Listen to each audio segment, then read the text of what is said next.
તો ગારિયાધારમાં મુશળધાર વરસાદથી હાલાકી સર્જાઈ છે। મીઠા કુવા વિસ્તારમાં પાણી ભરાતા વાહનો અટવાઈ ગયા છે। ગારિયાધારથી અમરેલી દામનગરને જોડતો માર્ગ બંધ થઈ ગયો।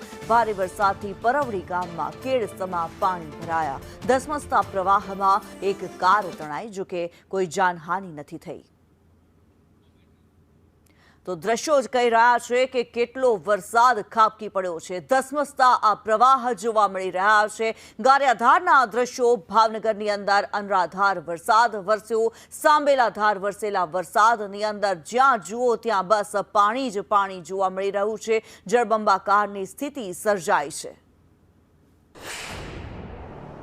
ગારિયાધાર શહેરમાં છેલ્લા 1.5 કલાકથી સતત વરસાદ વરસી રહ્યો છે, ત્યારે 5 ઇંચ જેટલો વરસાદ ખાબકતા ગારિયાધાર શહેરના જે મુખ્ય માર્ગો છે તેના ઉપર પાણી ફરી વળ્યા છે।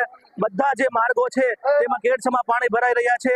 ત્યારે હું આપને દ્રશ્યો બતાવવા માંગીશ। ગારિયાધારના જે મીઠા કુવા વિસ્તારના છે જે દ્રશ્યો છે તે દ્રશ્યો આપ જોઈ શકો છો કે ધસમસતા પ્રવાહના કારણે ગારિયાધારના મીઠા કુવા જે વિસ્તાર છે એ વિસ્તારની અંદર જે કોઝવે પર પાણી ભરાઈ ગયા છે અને પાણી ધસમસતા પ્રવાહના કારણે ગારિયાધારથી અમરેલી અને અમરેલીથી ગારિયાધારથી દામનગર જે રોડ છે એ રોડ સદંતર બંધ કરવામાં આવ્યો છે। કેડસમા પાણી ભરવાથી જે ધસમસતા પ્રવાહના કારણે રોડ રસ્તા બંધ કરવામાં આવ્યા છે।